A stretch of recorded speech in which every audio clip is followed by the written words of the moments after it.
Hello everyone.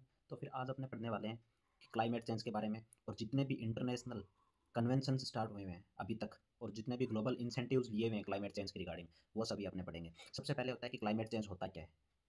Climate change क्या होता है कि जो भी क्लाइमेटिक पैटर्न है अपने क्लाइमेट का, उसमें पूरे 20th सेंचुरी के बाद में, mid to late 20th century के बाद में जो भी चेंजेस आए हैं वो अपने क्लाइमेट चेंज के अंदर देखते हैं। चाहे उसमें टेम्परेचर का चेंज हो, चाहे उसमें रेनफॉल का चेंज हो, जो भी क्लाइमेट चेंजेस आए हैं उन सबको अपने क्लाइमेट चेंज के अंदर देखते हैं मिड टू 20th सेंचुरी के बाद में।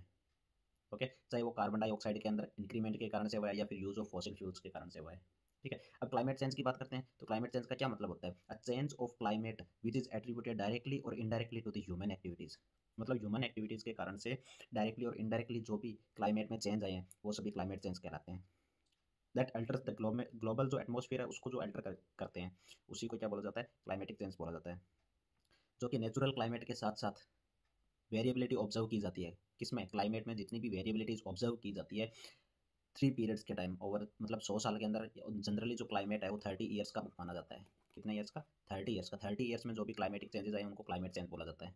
ठीक है, क्लाइमेट चेंज यूजुअली मेजर की जाती है मेजर शिफ्ट के अंदर, जैसे कि टेम्परेचर में क्या चेंज आया, रेनफॉल में क्या चेंज आया, स्नो में क्या चेंज आया, विंड पैटर्न में क्या चेंज आया, इन सभी को अपने क्लाइमेट चेंज बोला जाता है।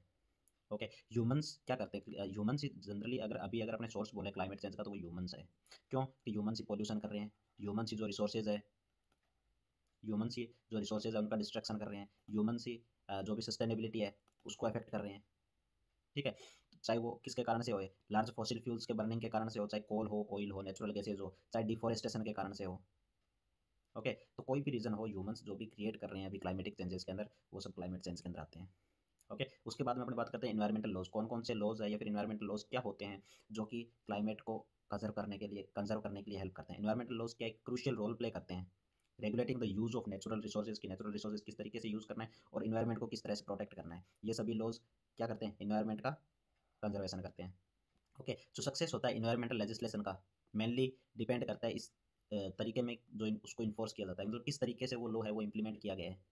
जो इंडियन लेजिस्लेशन जो लॉ लेके आती है उसको एक्ट बोला जाता है, जबकि इंटरनेशनल लेजिस्लेशन जो भी लॉज लेके आती है उनको कन्वेंशन बोला जाता है, या फिर प्रोटोकॉल्स बोला जाता है, या फिर ट्रीटीज बोला जाता है। ठीक है, उसके बाद में अपने बात करते हैं तो लेजिस्लेशन है, लेजिस्लेशन की जरूरत कहाँ पड़ी? रिसेंट पास में क्या कि काफ़ी सारी इन्वायरमेंटल प्रॉब्लम्स हुई थी जो कि क्या कि ह्यूमन के वेलफेयर को थ्रेट कर रही थी। या इधर फ्लड्स आ रही थी या फिर सुनामीज आ रही थी उसके कारण से, क्योंकि क्लाइमेट चेंज होएगा तो उसके कारण से ये सब जो भी नेचुरल डिजास्टर्स होते हैं वो होंगे। ठीक है, उनमें से एक इंपॉर्टेंट एस्पेक्ट है इन्वायरमेंटल प्रॉब्लम्स। पॉल्यूशन से इंक्रीज हो रहा था जिसके कारण से लोगों को डिजीजेज हो रही थी, उनमें उनके लंग्स में प्रॉब्लम हो रही थी। इसीलिए एक लेजिस्लेशन फॉर्मेशन की जरूरत पड़ी ताकि कोई भी इन्वायरमेंट का डिस्ट्रक्शन ना करे, इन्वायरमेंट को डिग्रेड ना करे। इन्वायरमेंट के डिग्रेडेशन को बचाने के लिए लेजिस्लेशन की जरूरत पड़ी है। ठीक है, उसमें अब अपने बात करते हैं इंटरनेशनल लेजिस्लेशन। अब इंटरनेशनल लेजिस्लेशन क्या होता है? इसमें जो भी इंटरनेशनल लेवल पे लॉज एंड रेगुलेशंस बनते हैं जो कि इन्वायरमेंटल कंजर्वेशन के अंदर और इन्वायरमेंटल प्रोटेक्शन में हेल्प करते हैं, उनको इंटरनेशनल लेजिस्लेशन बोला जाता है। अभी तक कोई भी लेजिस्लेशन, इंटरनेशनल लेजिस्लेशन बॉडी नहीं है with authority to pass the legislation similar to national national legislation तो होते हैं, पर इंटरनेशनल लेजिस्लेशन अभी तक कोई भी नहीं है। नोर आर देयर इंटरनेशनल एजेंसीज, नहीं कोई इंटरनेशनल एजेंसीज है जिनके पास पावर हो कि वो रिसोर्सेज को रेगुलेट करे ग्लोबल स्केल के ऊपर। ठीक है, जिसके कारण से जो इंटरनेशनल लेजिस्लेशन है वो डिपेंड करता है एग्रीमेंट्स के ऊपर। जो पार्टीज होती है या फिर कंट्रीज होती है वो एक दूसरे के साथ में एग्रीमेंट करती है कि हाँ हम इतना फॉसिल फ्यूल जलाएंगे इस बार, अब इस बार अपने कम फॉसिल फ्यूल जलाएंगे। वो क्या है कि कुछ कंट्रीज के बीच में उनका एग्रीमेंट होता है जो कि अभी तक जो भी इन्वायरमेंट है उसको कंजर्व कर रहा है। Certain issues of multinational concerns are addressed by collection of policies, agreements और ट्रीटीज। काफ़ी सारे पॉलिसीज और एग्रीमेंट्स मल्टीनेशनल कंसर्न्स भी बन जाते हैं कभी कभार। ठीक है, उसके बाद में अपनी बात करते हैं इंटरनेशनल इन्वायरमेंटल लेजिस्लेशन। इन्वायरमेंट के ऊपर इंटरनेशनल कौन कौन सी लेजिस्लेशन है? सबसे पहले उसके अंदर आता है वेटलैंड कन्वेंशन। ठीक है, जिसको अपने रामसर कन्वेंशन भी बोला जाता है। ये एक इंटरनेशनल कन्वेंशन है। रामसर कन्वेंशन क्या है? इंटरनेशनल कन्वेंशन है। ठीक है, ये 1975 के अंदर आया था। कब आया था? 1975। वेटलैंड कन्वेंशन या फिर रामसर कन्वेंशन कब आया था? 1975। ये जो कन्वेंशन है वो क्या एक फ्रेमवर्क प्रोवाइड करता है इंटरनेशनल कोऑपरेशन के लिए for the conservation and wise use of wetland habitat. जो भी वेटलैंड हैबिtat है, वेटलैंड का मतलब क्या होता है? जहाँ पे पानी होता है। ओके, जो भी वेटलैंड कन्वेंशन है या फिर रामसर कन्वेंशन है वो क्या करते हैं? एक कोऑपरेशन करते हैं, इंटरनेशनल कोऑपरेशन है ताकि जो भी वेटलैंड हैबिटाट्स है उनको कंजर्व किया जा सके, उनका कंजर्वेशन किया जा सके। इसी के रिगार्डिंग यूनाइटेड नेशन ने एजुकेशनल, साइंटिफिक और कल्चरल ऑर्गेनाइजेशन बनाया है।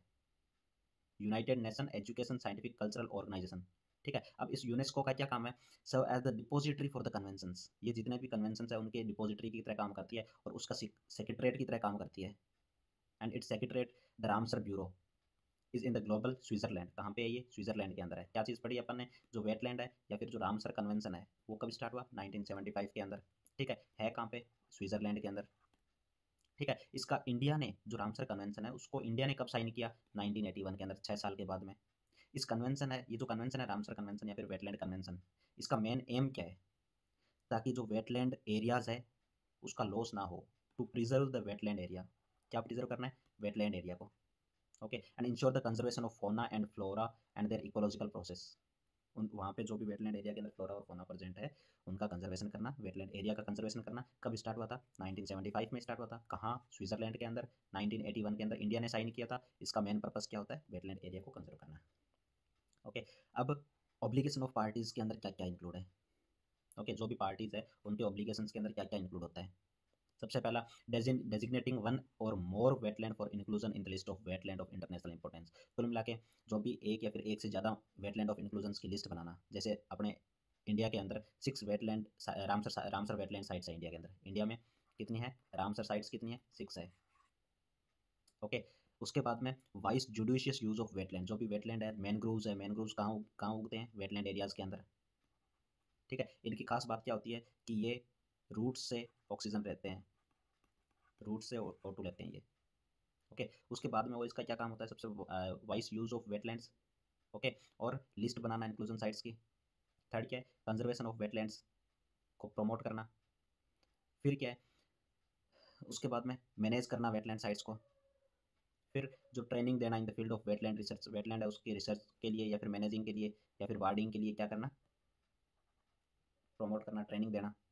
ठीक है, उसके बाद में दूसरी पार्टी से कंसल्ट करना about implementation of the convention, specially with regard of the transfrontier wetland, shared watershed system और शेयर्ड स्पीसीज के रिगार्डिंग।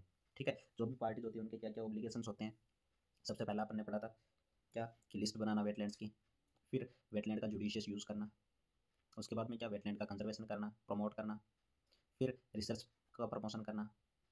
फिर उसके बाद जो भी दूसरी पार्टियाँ हैं उनके साथ में कन्वेंशन का इम्प्लीमेंटेशन के बारे में डिस्कस करना। ओके, ये हो गया पहला रामसर कन्वेंशन। उसके बाद में आता है सेकंड इंटरनेशनल कन्वेंशन। कौन सा है? मॉनिट्रल प्रोटोकॉल। अब मॉनिट्रल प्रोटोकॉल बहुत ही ज़्यादा इंपॉर्टेंट है। ये ऑलमोस्ट काइटो प्रोटोकॉल और मॉनिट्रल प्रोटोकॉल लगभग लगभग सभी एग्जामिनेशन के अंदर आता है। जब अपने मॉनिट्रल प्रोटोकॉल की बात करते हैं तो ये किसने एड्रेस किया था? सबसे पहले united nation environmental programme, UNEP ने। किसने किया था? UNEP। कब किया था? 1977। ओके, जो रामसर साइट्स थी, तो रामसर कन्वेंशन था वो कब हुआ था? 1975। उसके 2 साल के बाद में मॉनिट्रल प्रोटोकॉल। रामसर साइट्स किसके रिगार्डिंग है? वेटलैंड एरिया के रिगार्डिंग। जबकि UNEP, united nation environmental programme, 1977 में स्टार्ट हुआ था। ओके, उसके बाद में इसका मेन पर्पस क्या था? कि जो ओजोन लेयर है, ओजोन लेयर को प्रोटेक्ट करना। बता रही है ना इसका खुद का नाम ही, यूनाइटेड नेशन इन्वायरमेंटल प्रोग्राम। ठीक है, इसी ने किया था। तो मॉनिट्रल प्रोटोकॉल का मेन जो एम था वो क्या था? कि जो ओजोन लेयर है उसको डिप्लीट होने से बचाना। ओके, वियना में स्टार्ट हुआ था। Okay, under the auspicious of UNEP, nation of the world arrives at the convention of for the protection of ozone layer in Vienna, 1985। कुल मिला के जो ओजोन को डिप्लीट करने से बचाने के लिए जो डिस्कशन हुआ था वो कहाँ था? वो कहाँ हुआ था? वियना में, 1985 के अंदर। और एड्रेस कब किया गया था? 1977 के अंदर। मतलब स्टार्ट हुआ था 1985 के अंदर। कहाँ हुआ था? वियना के अंदर। इसको वियना कन्वेंशन भी बोला जाता है, मॉनिट्रल प्रोटोकॉल को। ओके, फिर अपने बात करते हैं जब वियना के अंदर ओजोन लेयर से रिगार्डिंग मीटिंग हुई थी, इनकी कन्वेंशन हुआ था, तो उसके टाइम सभी ने क्या कमिट किया था कि ओजोन लेयर है उसको प्रोटेक्ट करना है, प्रोटेक्टिंग द ओजोन लेयर, और कोऑपरेट करना है एक दूसरे के साथ में इस चीज़ के रिगार्डिंग साइंटिफिक रिसर्च के अंदर, ताकि जो एटमॉस्फेरिक प्रोसेस है उसको समझा जा सके और ओजोन डिप्लीशन को बचाया जा सके। ओके, उसके बाद में मॉनिट्रल प्रोटोकॉल की बात करते हैं तो उसके यूजेस की 3 काइंड ऑफ प्रोविजंस है। As economic incentive to increase participation, ताकि पार्टिसिपेशन को बढ़ाया जा सके, और कंप्लायंस विद द प्रोटोकॉल कंट्रोलिज्म। उसमें सबसे पहला क्या है? Entry into force requirement, control on trade with non parties. जो नॉन पार्टीज है उनके ऊपर ट्रेड से रिलेटेड कंट्रोल किया जा सके, रिसर्च और टेक्नोलॉजीज ट्रांसफर की जा सके। ठीक है, जो प्रोटोकॉल है वो क्या प्रमोट करता है? टेक्नोलॉजी ट्रांसफर को प्रमोट करता है डेवलपिंग कंट्रीज को, thereby offering economic incentives देना डेवलपिंग कंट्रीज को, for the developing countries to join and comply through the network of 507 monitoring stations. Okay, ताकि अपने जो ओजोन लेयर है उसको बचाई जा सके। Under the national ambient air quality monitoring programme 290 stations covering over 90 cities and town are being monitored by the CPCB. Central pollution control board के 290 stations की हेल्प से 90 सिटीज़ को मॉनिटर कर रहा है। ओके, उसके बाद में अपने अगर बात करते हैं क्लाइमेट कन्वेंशन, अभी तक अपन ने क्या क्या पढ़ लिया। सबसे पहला रामसर कन्वेंशन, जिसको अपने वेटलैंड कन्वेंशन भी बोला जाता है, कब स्टार्ट हुआ था 1975 के अंदर। फिर अपन ने क्या पढ़ा था, मॉनिट्रल प्रोटोकॉल, कहाँ हुआ था, वियना के अंदर, कब हुआ था 1985। सबसे पहले कंसर्न कब दिखाया था 1977। जो रामसर कन्वेंशन है वो सबसे पहले कहाँ हुआ था, स्विट्जरलैंड के अंदर। ठीक है, उसके बाद में आता है क्लाइमेट कन्वेंशंस, उसमें सबसे पहला आता है united nation framework convention on climate change, UNFCCC। क्या फुल फॉर्म हुई, united nation framework convention on climate change. ये क्या triple C, convention on climate change, united nation framework for convention on climate change. ठीक है, ये क्या international treaty है। ठीक है, इसको अनवेल किसने किया था, United nation conference on environment and development. ठीक है, यूएनएफसीसी सबसे पहले कहाँ आई थी, रायो डी जेनेरिया के अंदर। कहाँ, रायो डी जेनेरिया, कब आई थी 1992 के अंदर आई थी। ओके, UNFCCC का main signature countries to limit the anthropogenics. Anthropogenic मतलब जो ह्यूमन इंड्यूस्ड पोल्यूशन है, या फिर ह्यूमन इंड्यूस के ह्यूमंस जो भी पोल्यूशन कर रहा है, या फिर जो भी इन्वायरमेंट के डिस्ट्रक्शन के अंदर कुछ भी इंड्यूस कर रहा है, तो उसको रोकने के लिए UNFCCC ने सिग्नेचर कमिट किए थे, ताकि ग्रीन हाउस गैस को कम किया जा सके, ग्रीन हाउस गैस के एमिशन को कम किया जा सके, जो कि डेंजरस होता है सभी इन्वायरमेंट के लिए। ठीक है, such a level should be achieved within the time framework sufficient to allow ecosystem to adapt naturally. मतलब इतना जल्दी अपने को ये ग्लोबल वार्मिंग है या फिर ग्रीन हाउस गैस इमिशन है वो इतना कम करना है कि जो नेचर है वो खुद के अकॉर्डिंग ही अडेप्ट होकर अपने इकोसिस्टम को सही कर सके, और जो क्लाइमेट चेंज है वो ना हो ज़्यादा। To ensure the food production is not threatened and to enable economic development to process in the sustainable manner, और सब कुछ चीज़ है वो सस्टेनेबल मैनर के अंदर चलती रहे। ओके, उसके बाद में फिर ये क्या था, UNFCCC कब आया था 1992 के अंदर। ओके, उसके बाद में अपने बात करते हैं तो वो है काइटो प्रोटोकॉल। काइटो प्रोटोकॉल, उससे पहले अपन ने क्या पढ़ा था, मॉनिट्रल प्रोटोकॉल कब आया था 1977 में सबसे पहले एड्रेस हुआ था। उसके बाद में 1985 के अंदर सबसे पहले ओजोन के लिए वियना के अंदर कन्वेंशन हुआ था। ठीक है, फिर आता है Kyoto protocol. Kyoto protocol agreement 1997 के अंदर हुआ था, कहाँ हुआ था, काइटो जापान के अंदर। कहाँ हुआ था, काइटो जापान। इसकी लोकेशन के अकॉर्डिंग ही इसको नाम दे रखा है। काइटो प्रोटोकॉल दिसंबर में हुआ था 1997 के अंदर, काइटो जापान के अंदर। ठीक है, ये जो प्रोटोकॉल है इसका क्या काम था कि सभी पार्टीज जितनी भी डेवलप्ड नेशंस है और डेवलपिंग नेशंस है उनको बुलाना और अलग अलग स्टेप्स लेना to formulate nation and regional programme, nation और रीजनल प्रोग्राम्स बनाए जाए, ताकि लोकल इमिशन फैक्टर्स है, जो भी गैस इमिशंस या फिर global green house gas emissions वगैरह है उनको रोका जा सके। Activity data module and national inventors of green house gas emission, इसका मेन कहाँ फोकस था, ग्रीन हाउस गैस इमिशन में। ओके, उसके बाद में ये जो भी गैस है उसके सिंक्स को रिमूव किया जा सके, सभी पार्टी ने कमिट किया था to formulate publish and update climate change mitigation. मतलब क्लाइमेट चेंज का जो क्लाइमेट चेंज हो रहा है उसका मिटिगेशन करने के लिए सभी इकट्ठे हुए और वहाँ पे उन्होंने कुछ डिसीजंस लिए ताकि ग्रीन हाउस गैस इमिशन को कम किया जा सके। ठीक है, और जितनी भी कंट्रीज़ ने वो साइन किया था वो एक दूसरे के साथ में कोऑपरेट करें और प्रमोट करें transfer of environmentally sound techniques. Environmentally sound techniques है उनको एक दूसरे के साथ में शेयर किया जा सके। ठीक है, फिर आता है बायोलॉजिकल डाइवर्सिटी कन्वेंशन। जब अपने बायोलॉजिकल डाइवर्सिटी कन्वेंशन की बात करते हैं वो अडॉप्ट की गई थी during the UN conference on environment and development. Biodiversity convention biological diversity convention कब अडॉप्ट की गई थी, UNCED के time, United nation conference on environment and development के टाइम। और इसको क्या बोल दिया, अर्थ समिट बोल दी। अर्थ समिट कहाँ हुई थी, रायो डी जेनेरिया के अंदर। कब हुई थी, 5 जून 1992। आपको कुछ याद होगा कि अपन ने रायो डी जेनेरिया का एक चीज़ और पढ़ी थी, क्या थी वो, UNFCCC। ये भी कहाँ हुई थी, UNFCCC कहाँ हुई थी, रायो डी जेनेरिया के अंदर हुई थी। कब हुई थी, 1992 के अंदर हुई थी। ठीक है, तो अपने एक तरीके से बोल सकते हैं जो बायोलॉजिकल समिट है, अर्थ समिट, वो उस टाइम वहीं पे हुई थी। ठीक है, कब हुई थी, 1992 के अंदर हुई थी। फिर अपने बात करते हैं जो भी कन्वेंशन था बायोलॉजिकल डाइवर्सिटी के ऊपर, वो इंस्ट्रूमेंटल इन मतलब बायोडाइवर्सिटी का कंजर्वेशन के लिए इन्होंने काम किया था। इंटरनेशनल एजेंडा बनाया था और उसको इम्प्लीमेंट किया था नेशनल लेवल के ऊपर। ठीक है, लगभग 150 से ज़्यादा कंट्रीज़ ने, more than 150 states have sign the convention. ठीक है, and it entered into force, और ये कब स्टार्ट कब हुआ था, 1993। बना कब था, 1992, और फोर्स में कब आया था, 1993 के अंदर। By May 1998 a total of 174 states have ratified the convention। 174 states या फिर कंट्रीज थी उन्होंने साइन कर लिया गया था। ओके, और इंडिया ने कब साइन किया था इसको? 1994 के अंदर। कब किया था? 1994 के अंदर। ओके, जो अपने रामसर साइट की बात कर रहे हैं वो रामसर साइट को 6 साल के बाद में किया था। ठीक है, जबकि बायोलॉजिकल डाइवर्सिटी कन्वेंशन या फिर जो अर्थ समिट था, इसका जो भी क्वेश्चन आता है वो अर्थ समिट से रिगार्डिंग आता है। ठीक है, तो वो कब हुआ था? 1992। और अर्थ समिट का मेन फोकस किस पे था? डाइवर्सिटी पे। ठीक है, उसके बाद में अपने बात करते हैं United Nation on the human environment. Human environment के ऊपर जो यूनाइटेड नेशन कॉन्फ्रेंस हुई थी उसके बारे में। कब हुई थी? 1972 के अंदर। United nation conference on human environment वो सबसे पहले कहाँ हुई थी? स्वीडन के अंदर हुई थी, स्टॉकहोल्म स्वीडन। कब हुई थी? 1972 के अंदर। It mark the emergence of international environment law. ठीक है, कि जो इन्वायरमेंट जो भी इंटरनेशनल इन्वायरमेंट लॉज थे उनका इमरजेंस करने के लिए। ठीक है, स्टॉकहोल्म डिक्लेरेशन क्या था? इसको जो भी United Nations conference on the human environment था, इसको और क्या बोला गया था? स्टॉकहोल्म डिक्लेरेशन बोला गया था। इसको और क्या बोला जाता है? Declaration of the human environment. Human environment की डिक्लेरेशन बोला जाता है इसको। ठीक है, it set out the principle for various international issues. इसका मेन प्रिंसिपल क्या था? कि काफ़ी सारे जो इंटरनेशनल इन्वायरमेंटल इश्यूज है उनको कॉप अप करना, नेचुरल रिसोर्सेज का मैनेजमेंट करना, पॉल्यूशन प्रिजर्वेशन करना, प्रिवेंशन करना, और जो रिलेशनशिप है इन्वायरमेंट और डेवलपमेंट के बीच में वो बनाए रखना। ठीक है, स्टॉकहोल्म डिक्लेरेशन के अंदर क्या था? उसको development of declaration of human environment भी बोला जाता है। इसका मेन क्या प्रिंसिपल था? इंटरनेशनल इन्वायरमेंटल इश्यूज को देखना, नेचुरल रिसोर्सेज का मैनेजमेंट करना, पॉल्यूशन प्रिवेंशन करना, और रिलेशनशिप बिटवीन द इन्वायरमेंट और डेवलपमेंट को देखना। ठीक है, फिर अपने बात करते हैं यूनाइटेड नेशन इन्वायरमेंट प्रोग्राम और यूएन इन्वायरमेंट। इसको क्या बोला जाता है? यूएन इन्वायरमेंट भी बोला जाता है, यूनाइटेड नेशन इंटरनेशनल प्रोग्राम। ठीक है, यूएनईपी क्या है? कि एक एजेंसी है यूनाइटेड स्टेट की। ये कोऑर्डिनेट करती है यूनाइटेड नेशन के इन्वायरमेंटल एक्टिविस्ट के साथ में। ये जो डेवलपिंग कंट्री है उसको असिस्ट करती है ताकि इन्वायरमेंटली साउंड पॉलिसीज़ को लाया जा सके और उनको प्रैक्टिस किया जा सके। ये क्यों बनी थी? ये इसीलिए बनी थी, जो यूनाइटेड नेशन कॉन्फ्रेंस थी ह्यूमन डेवलप इन्वायरमेंट के अंदर, ये उसी का एक रिजल्ट था। किसकी बात कर रहे हैं? अपने यूनाइटेड नेशन इन्वायरमेंट प्रोग्राम की बात कर रहे हैं। ये किसके बाद में आया था? कि जो ये कॉन्फ्रेंस हुई थी united nation conference on human environment, जिसके डिक्लेरेशन को अपने डिक्लेरेशन ऑफ ह्यूमन इन्वायरमेंट भी बोला गया था, उसका रिजल्ट था ये। इसकी ओवरऑल रिस्पॉन्सिबिलिटी क्या थी? कि इन्वायरमेंटल प्रॉब्लम्स है उनको देखना यूनाइटेड नेशन की एजेंसीज के साथ में, क्लाइमेट चेंज को एड्रेस करना, डेजर्टिफिकेशन को कॉम्बेट करना।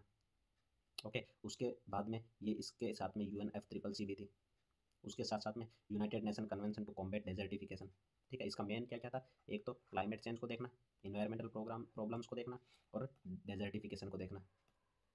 ओके, उसके बाद में जो UNEP थी, united nation environment programme activities cover a wide range of issues, जैसे कि एटमॉस्फेयर के रिगार्डिंग, मेराइन के रिगार्डिंग, टेरेस्ट्रियल इकोसिस्टम के रिगार्डिंग, इन्वायरमेंटल गवर्नेंस के रिगार्डिंग, और ग्रीन इकोनॉमी के regarding.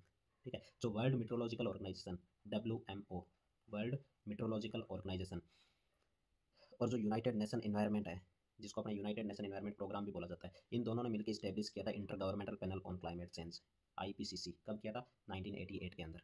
United environment is also one of the severe implementing agency. United nation environment और सीवियर इंप्लीमेंटिंग एजेंसी है ग्लोबल इन्वायरमेंटल फैसिलिटीज़ के लिए, और मल्टीलेटरल जो भी फंड्स वगैरह ट्रांसफर होते हैं इन्वायरमेंट के या फिर मॉनिटरल प्रोटोकॉल्स के रिगार्डिंग, तो वो सब के सब यही करती है।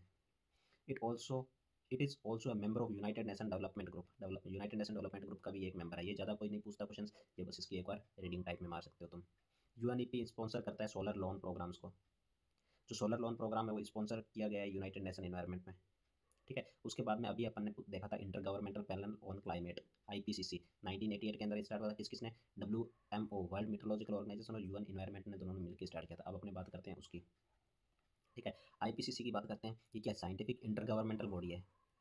ठीक है, कहाँ पे? UN के अंडर में। ये फर्स्ट इस्टेब्लिश हुई थी 1988 के अंदर। मैंने कहा था दो यूनाइटेड नेशन ऑर्गेनाइजेशंस थे, कौन कौन से? एक तो वर्ल्ड मेट्रोलॉजिकल ऑर्गेनाइजेशन और दूसरा UN इन्वायरमेंट। इन दोनों ने मिलकर IPCC, environmental panel, sorry inter governmental panel on climate change के ऊपर स्टार्ट किया था इन्होंने। ये इसका कोई भी मेंबर बन सकता था। जब ये स्टार्ट हुई थी उस टाइम इसका कोई भी मेंबर बन सकता था।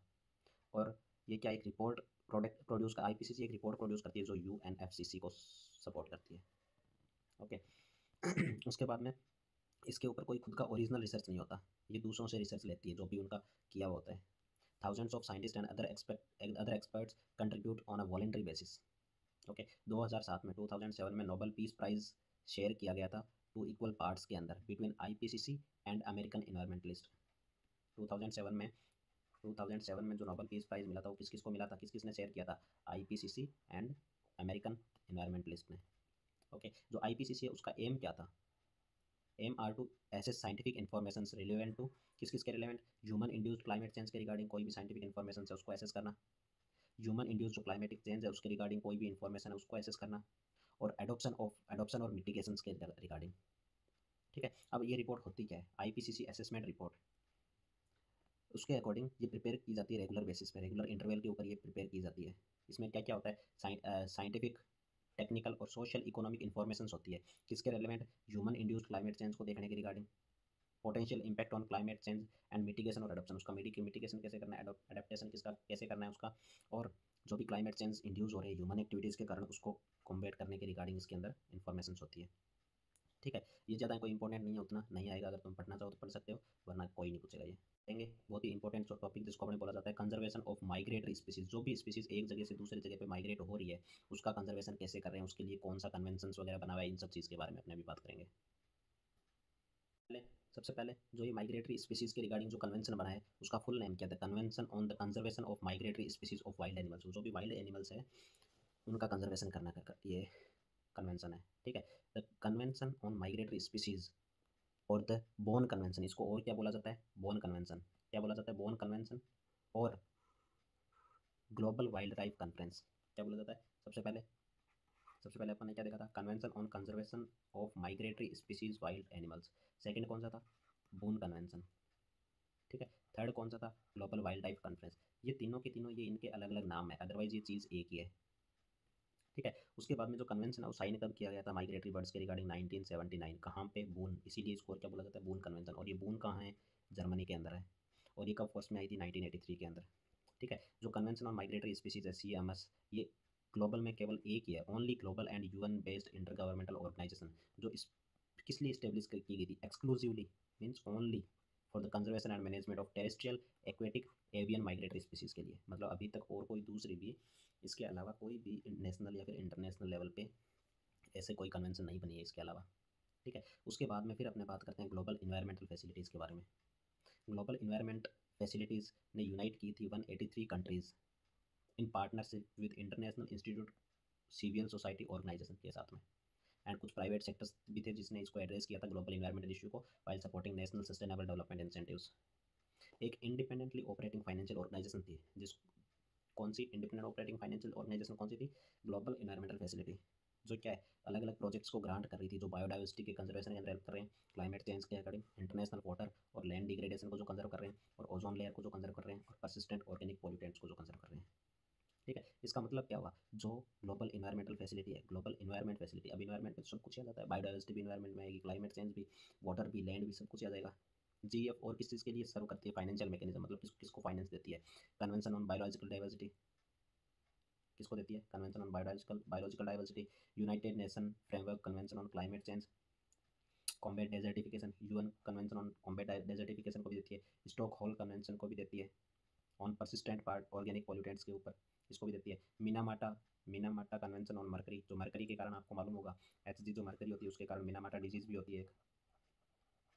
ठीक है, तो वो मरकरी का जो इसका एक्सेस है, मरकरी जो स्टोर हो जाती है उसको कम करने के लिए ये मीनामाटा कन्वेंशन बना है।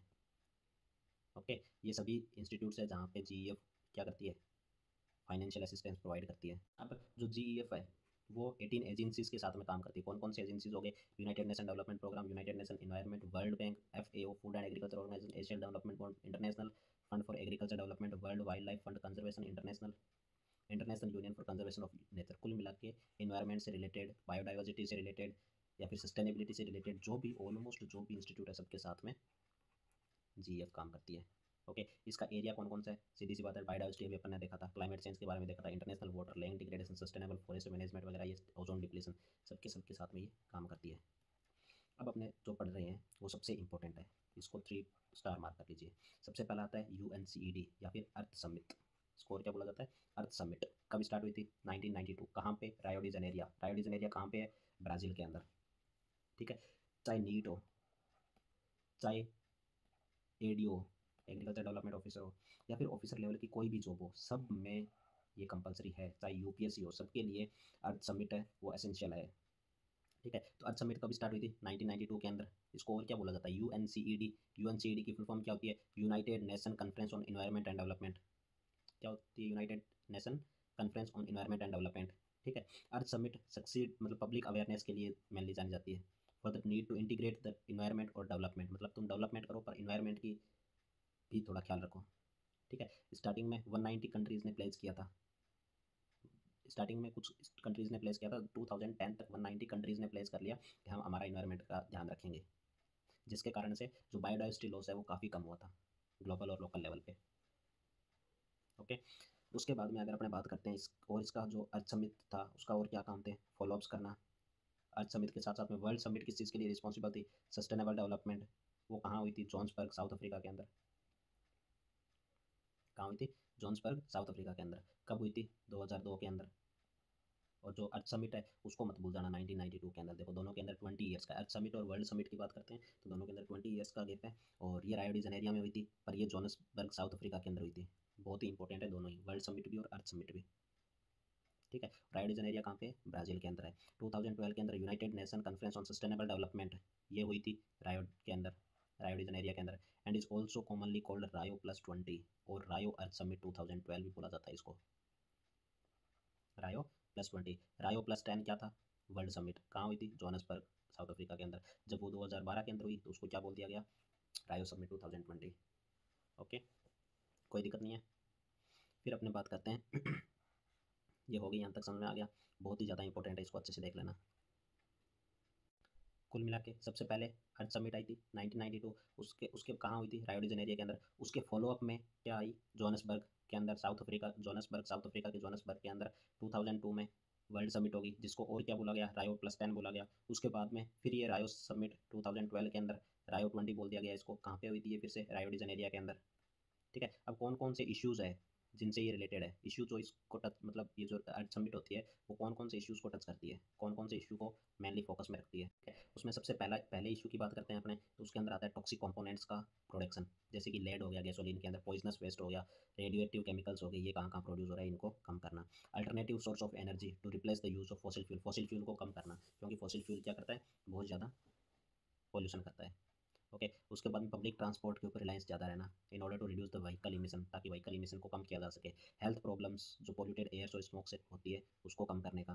Growing usages and limited supply of water, water की लिमिटेड सप्लाई होती है तो उसको भी क्या है कि थोड़ा वो कंसर्न में रखती है। उसके बाद में अर्थ समिट से रिजल्ट्स क्या क्या हुए? सबसे पहला अर्थ समिट का डिक्लेरेशन। ठीक है। इसका मतलब मेन प्रिंसिपल क्या था? कि कंट्रीज़ को गाइड करना फ्यूचर सस्टेनेबल डेवलपमेंट के लिए। और इसके क्या क्या रिजल्ट्स थे? एजेंडा 21। एजेंडा 21 में क्या था? जो नॉन बाइंडिंग एक्शन प्लान्स थे यूएन के with regard to sustainable development, तो उनको जो नॉन बाइंडिंग एक्शन प्लान्स थे उनको लेके आना। फिर आता है फॉरेस्ट प्रिंसिपल्स, इसका क्या था? Non legally binding documents on conservation and sustainable of all types of forest. तो ये जो फॉरेस्ट प्रिंसिपल था उसका मेन काम था सभी टाइप्स ऑफ फॉरेस्ट का कंजर्वेशन करना। ठीक है। उसके बाद में इस एग्रीमेंट के लैंडमार्क्स क्या क्या है? An important achievement of the summit was an agreement on the climate change, climate change के अंदर एग्रीमेंट करना कन्वेंशन पे, which in turn led to the Kyoto protocol, जो कि बाद में क्या हो गया? काइटो प्रोटोकॉल में कन्वर्ट हो गया। और दूसरी और कौन सी थी? पेरिस एग्रीमेंट हो गया। ठीक है। इंपॉर्टेंट लीगली बाइंडिंग एग्रीमेंट्स जिसको अपने रायो कन्वेंशन बोलते हैं वो ओपन है सिग्नेचर के लिए सभी के लिए। कन्वेंशन ऑन बायोडाइवर्सिटी इसी के कारण से स्टार्ट हुई थी। National convention on combat desertification भी इसी के कारण से स्टार्ट हुई थी। ठीक है। अब अपने बात करते हैं कि जो अभी अपने बात की थी एजेंडा 21, वो क्या है? एजेंडा 21 एक नॉन बाइंडिंग एक्शन प्लान है, मतलब ये किसी के ऊपर बाइंडिंग नहीं है यूएन का, जो सस्टेनेबल डेवलपमेंट के लिए है। ठीक है। ये अर्थ समिट हुई थी 1992, उसके बाद में ही इसको बनाया गया था, इसका एक तरीके से आउटकम है। ठीक है। नंबर 21 किसको दर्शाता है? कि ये 21st सेंचुरी का एजेंडा है। ओके। इसका एम क्या है? Is achieving global sustainable development करना। 2015 तक जो सस्टेनेबल डेवलपमेंट गोल है वो इंक्लूड हो गए थे एजेंडा 2030 के अंदर। इसका मतलब सबसे पहले क्या आया? अर्थ समिट आया 1992 के अंदर, उसके बाद में एजेंडा 21 आया जो 21st सेंचुरी के लिए था, और 2015 में एजेंडा 2030 आ गया। ठीक है। उसके बाद में अपने अभी तक जो अपने कर रहे थे डेजर्ट कॉम्बैट डेजर्टिफिकेशन, उसकी बात कर लेते हैं। United nation convention to combat desertification. ठीक है।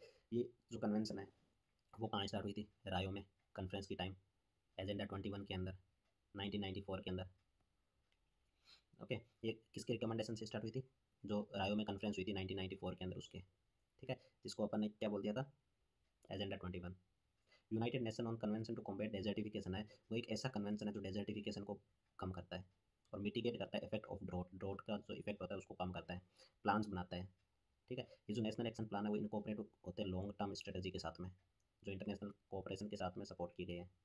ये केवल एक इंटरनेशनल लीगली बाइंडिंग फ्रेमवर्क है जो डेजर्टिफिकेशन के लिए किया गया था।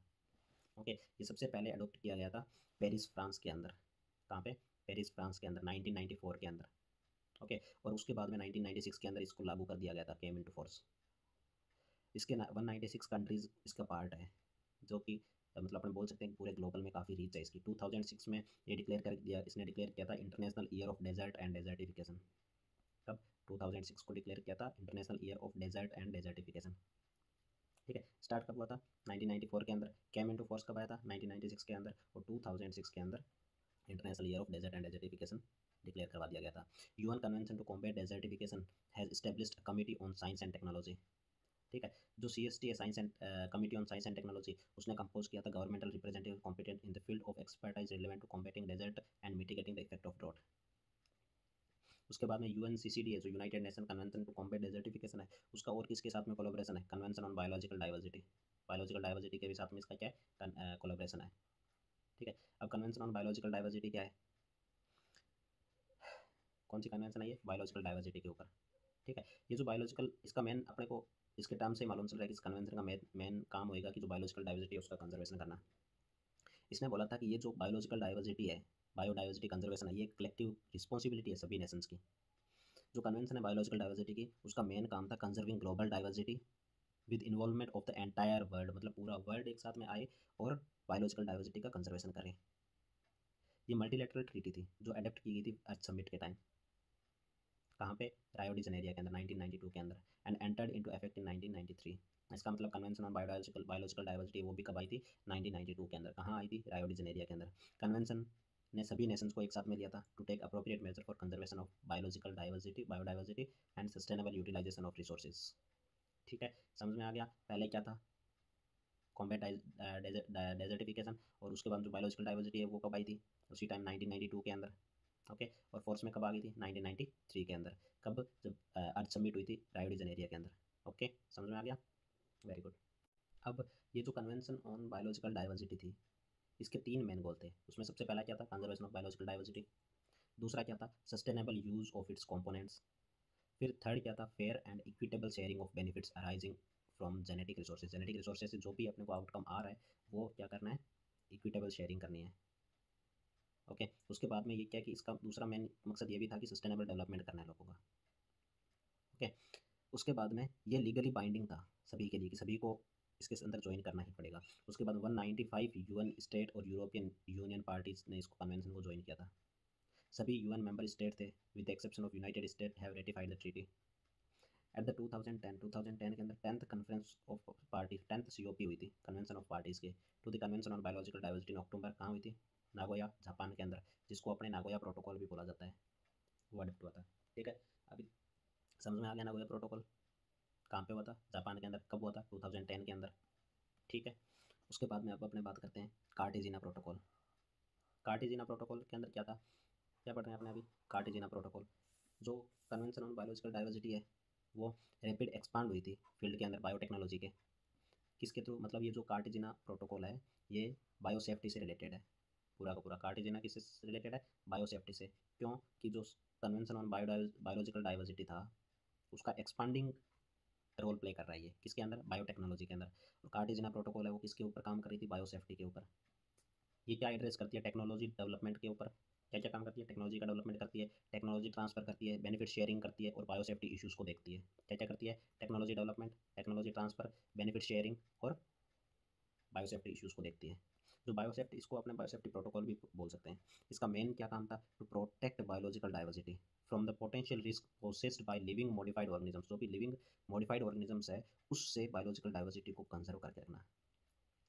ओके, रिजल्टिंग फ्रॉम द मतलब मॉडर्न बायोटेक्नोलॉजी, आजकल क्या जेनेटिक मॉडिफाइड ऑर्गेनिजम्स आ रहे हैं ना, उन सब चीज़ों से जो बायोलॉजिकल डाइवर्सिटी है उसको प्रोटेक्ट करके रखना। उसके बाद में फिर अभी अपन ने देखा था नागोया प्रोटोकॉल। ठीक है, ये सेकंड प्रोटोकॉल है CBD के ऊपर। पहला प्रोटोकॉल कौन सा था? ये कार्टेजिना प्रोटोकॉल, जिसका मेन पर्पस क्या था? बायोसेफ्टी की। जो भी बायोलॉजिकल बायोटेक्नोलॉजी लेबोरेटरी के अंदर जीन ट्रांसफर के थ्रू ऑर्गेनिजम्स बन रहे हैं उनसे बायोलॉजिकल डाइवर्सिटी को बचा के रखना। ठीक है, अब सेकंड कौन सा है? पहला तो ये हो गया कार्टेजना प्रोटोकॉल, सेकंड है नागोया प्रोटोकॉल। ठीक है, ये फर्स्ट टाइम 2000 के अंदर आया था, द फर्स्ट इन द 2000। अच्छा, ये जो कार्टेजना प्रोटोकॉल है वो कब आया था? 2000 के अंदर आया था, बायोसेफ्टी के ऊपर। ठीक है, पर 2010 के अंदर सप्लीमेंट्री एग्रीमेंट था ना 1992 का, कन्वेंशन ऑन बायोडाइवर्सिटी का, वो आ गया। Nagoya protocol is about access to genetic resources, जो जेनेटिक रिसोर्सेज है उसको एसेस देने का काम नगोया प्रोटोकॉल कर रहा है। Access to genetic resources and the fair and equitable sharing of benefits arising from their utilization. कुल मिला के जो नगोया प्रोटोकॉल है उसका मेन काम किस पे है? जेनेटिक रिसोर्सेज पे। और जो जेनेटिक रिसोर्सेज से जो भी फ़ायदा हो रहा है या फिर जो बेनिफिट हो रहा है उसको इक्विटेबल शेयरिंग होनी चाहिए उसकी। ठीक है, ये वन ऑफ द 3 ऑब्जेक्टिव भी है सीपीडी के, कन्वेंशन ऑन बायोलॉजिकल डाइवर्सिटी है उसका, ये 3 ऑब्जेक्टिव में से एक ऑब्जेक्टिव भी है। फिर अपने बात करते हैं यूएनएफसीसी, जो कि अपन ने ऑलरेडी एक बार बात कर ली है, united nation framework convention on climate change. International environmental treaty कब आई थी? यूएन के टाइम आई थी। UN is negotiable at the Earth Summit तो 1992, signed in 1992 New York city. Okay, as of March 2019 UNFCC has 197 parties.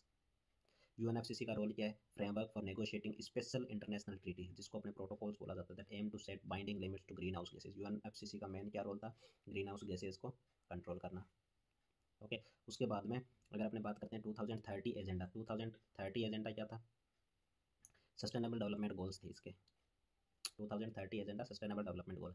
UN 2030 agenda किस चीज़ के लिए? सस्टेनेबल डेवलपमेंट के लिए लॉन्च हुआ था 2015 के अंदर। अभी अपन ने थोड़ी देर पहले ही बात की थी, एजेंडा 21 एजेंडा 30।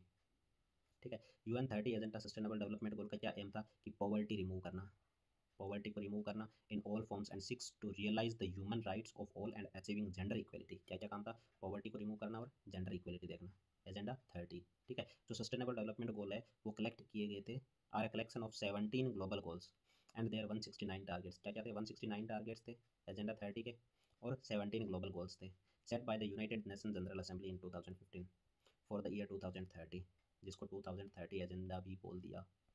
ओके, चलो, जो 2030 एजेंडा था उसके क्या क्या रोल्स थे? सबसे पहले नो पॉवर्टी, फिर नो हंगर, फिर good health, quality education, gender equality, clean water and sanitation, clean energy, good job and educational growth, ये सभी रिड्यूस इनइक्वलिटीज़, ये सभी क्या है? किसके गोल्स थे? एजेंडा 2030 के। ठीक है, अब फिर अपने बात करते हैं कि climate change in India. India में जो क्लाइमेट चेंज है उस चीज़ की अगर अपने बात करें तो फिर